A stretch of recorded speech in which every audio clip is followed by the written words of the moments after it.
So, namaste, everybody, and welcome to the Yoga for Freedom Week. So, my name is Satira, and I'm the founder of Yoga for Freedom. And as we launch into the Yoga for Freedom Week tomorrow, I really wanted to firstly express my endless gratitude and thanks and appreciation to each and every one of you for being on board this heartfelt and inspiring yoga and social change cause and event. Thank you. Thank you so much for saying yes, and thank you so much for being on board. It really means a lot to me, and it means a lot to these girls and women that you have said yes. And so, before we start the Yoga for Freedom Week, I felt like it would be great to share a little bit about the history and the background of Yoga for Freedom. And I want to share this so that we can together as a community, Yoga for Freedom community, come together and anchor this certain vibration and frequency that wants to be anchored on this planet and in the yoga community. And Yoga for Freedom is not just about kind of raising money or awareness about, child sex slavery. For me, it's something a little more, it's something bigger. It's more of an energy that kind of wants to come through. And this energy is very much about shifting the perspective of the commercial yoga industry into a profit-driven one, to one which is of service to marginalized communities, and one that is really grounded in creating a tangible and active difference in the world, especially in kind of social justice issues where, it's still kind of really predominant in countries where yoga originate from. So like India and Nepal, for instance.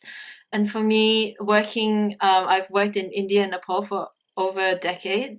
And this issue of child sex slavery is not getting any better, it's actually getting worse. So, um, part of this movement is very energetic. It's very much about us as the leaders and the forefront of the people that are really anchoring this vibration, this light, and this hope and freedom into the world. So, for that, I wanted to share a little bit about what it's been like for me this year, especially. So, Yoga for Freedom originated a couple of years ago, about 3 years ago or more, when I was very active in the earthquake relief in Nepal. And during that time, I saw a lot of traffickers that came from India and China who came in and they snatched a lot of these little girls away, and some as young as 8 and 9, to India, to Mumbai, to China. For in sex slavery, and at the same time, I was also seeing a lot of families, especially single parent families, that were giving their children away because of the devastation. And during my time there, I did a lot of needs assessments. So I was really on the ground, visiting the communities that have been really affected by the earthquake.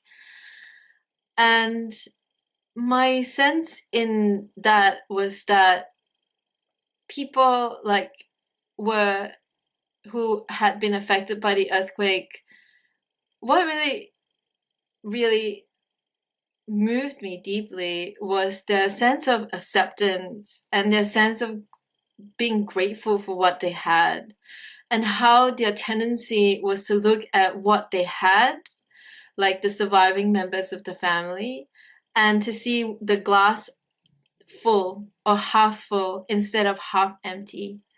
And I had many experiences with these people that had lost everything. And they were so calm and so at peace and so accepting and so kind of surrendered and non resistant to what had happened to them. And that gave me a lot of motivation to create Yoga for Freedom, which was a vision and an energy that I tapped into in one of my meditations after that particular project. That was the real yoga, you know. This is the yoga that these people are embodying, and they are completely at peace and accepting and non-resistant to whatever happens in their life because they're connected to something deeper within their core. And for me, I really wanted to do something after being touched by the experience for this cause. And so this was how Yoga for Freedom was created. And this year, Yoga for Freedom for me definitely hasn't been, butterflies and unicorns and inspiration. It's actually been quite challenging. I see this path of spiritual activism as a path of awakening.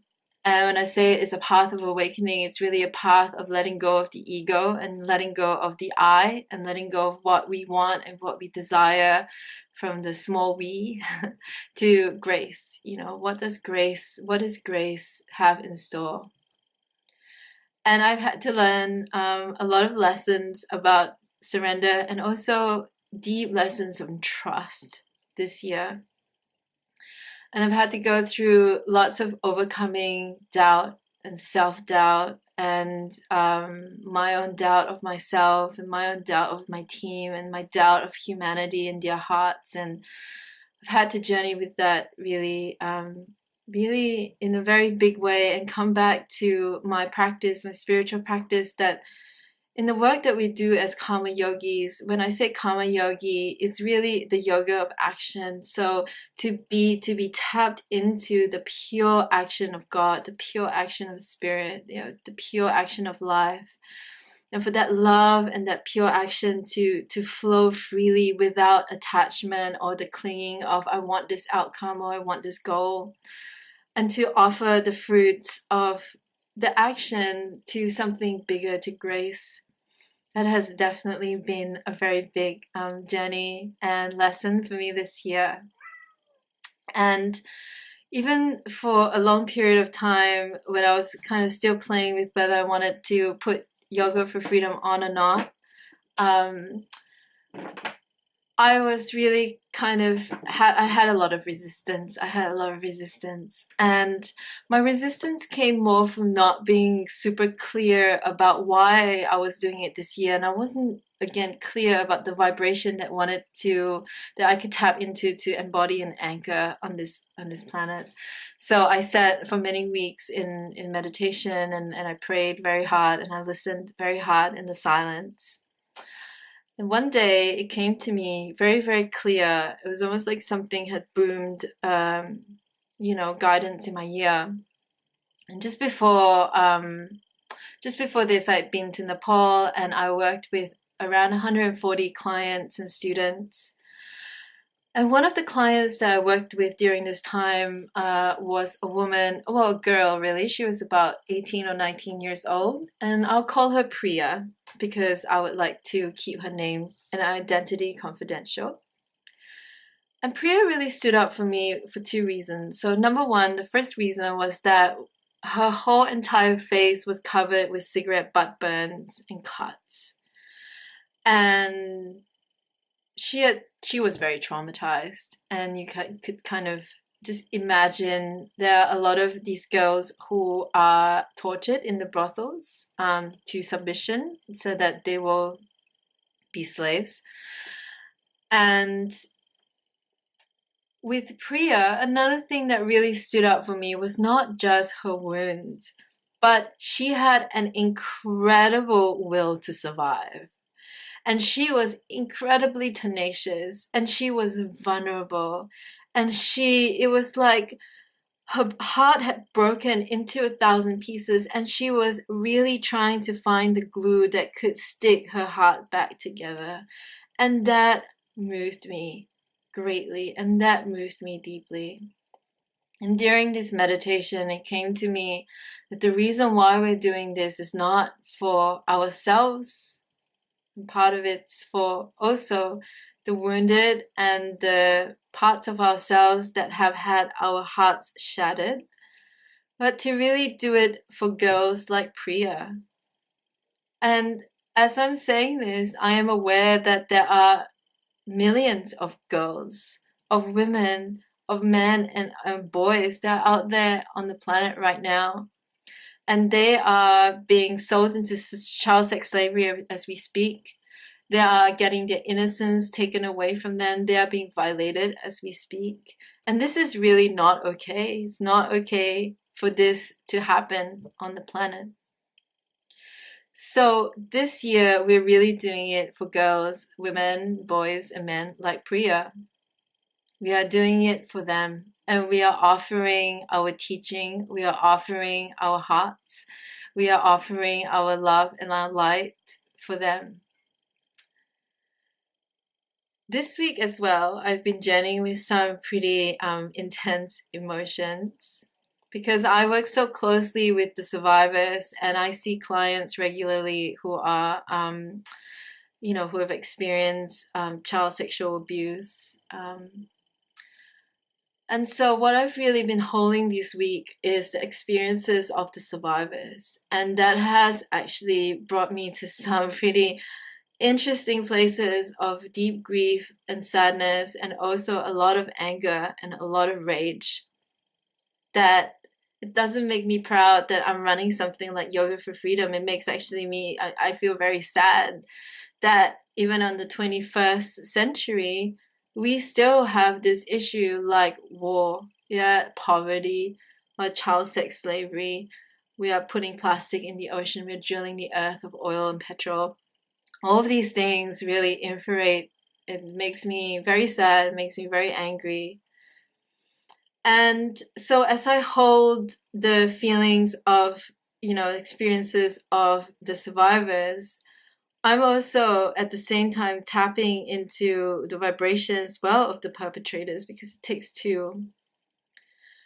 And what I'm noticing is that, again, what's come to me is the realization that it's pain and ignorance creating more pain and ignorance.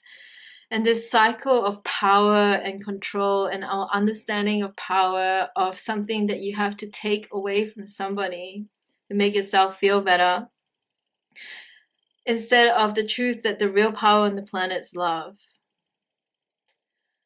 And what I've realized of holding right now today as I speak, as have journeyed with this, is that what needs to happen, the change that needs to happen, is the healing of pain on the planet. And the more we can heal ourselves, the more we give other people permission to also heal themselves, which is essentially what we're trying to do through action, very tangible, very sustainable systems of trauma recovery at Art to Healing for these girls and these women. So this year, as we start Yoga for Freedom, my invitation to all of you, is to anchor this hope and to anchor this healing vibration onto the planet. And to do that, we have to embody it, we have to speak and walk our talk. So my invitation this week is that in your meditations, if you have a spiritual practice, which you no doubt do because you're all yoga teachers, is that first and foremost, we will really tap into the wounded parts of ourselves and to pour our love and compassion and holding and loving kindness to the wounded parts of ourselves like Priya. Because at the end of the day, the yoga tradition tells us that we are one and that this human existence is made both of shadow and light. And as there is shadow and light in humanity, there is also shadow and light within ourselves. And so first the change and the healing has to start from within. And as we can hold and as we have compassion and as we listen and witness the parts of ourselves that feel ashamed, the parts of ourselves that feel sad or angry, the parts of ourselves that we have disassociated from, then we create and open up more capacity for us to also sit in those healing spaces with other people and to show them or to mirror to them that transformation, that hope, that change is possible. So this is what I invite you to do this week. You really tap into that, to feel the back of your heart as you tap into that, and the support of everything which is holding you, like the unconditional love from the earth. And as we tap into our hearts, the back of our hearts, as we feel the support in our back bodies, and from this expanded place of love and compassion from the heart, to send secondly, maybe a person in your life that you know that can be a cornerstone for you. So for me, in my meditations this week is Priya. I'm sending my love to her, my compassion to her. And so you might choose to send your love and compassion to maybe someone that you know in your community right now that is suffering, that needs to be inspired by some sense of hope, that is struggling, that feels like this wounded parts of themselves can never heal. And to send some hope and to send some love and compassion and loving kindness to them. And thirdly, after that, to feel into a cause that you deeply care about. It could be child sex slavery. It could be the plastic in the ocean, all the fishes that are dying at the moment. It could be the displacement of all the refugees that don't have a home. It could be the people that have been devastated by war, that have lost their homes, that have lost their lands, that have lost people that they love. It could be the people in Lombok, in Bali, that have been displaced because of the earthquake. Or whatever it is that calls your heart, follow your intuition, and really using your heart and your intentions and even your hands to pour that love and compassion, that vibration into this cause. And at the end of the meditation, to tune back into your heart and to really send a really strong grounding cord down your base into the center of the earth, so that she too might also receive the prayers and the blessings and the vibrations that we are anchoring into the planet today. That there is always a possibility of hope. Transformation is possible. We all have the power to make a difference in this world that we live in. And the question is not, do we make a difference? It really is, what difference do you choose to make moment to moment, day by day, month by month, year by year? This is the question that we need to ask ourselves. And I have no doubt that you are going to have a beautiful and amazing event as you tune into this energy, as you speak from this place of loving kindness, that you too may inspire other people who are on the same path to know that yoga, we don't do yoga just for ourselves, but we do yoga for the benefit and the betterment of the world.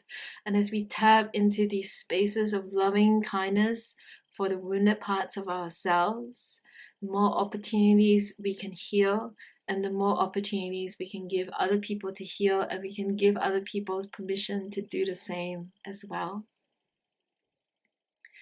So I know this has been a little bit of a long video, but it felt like it was important to share what I've shared.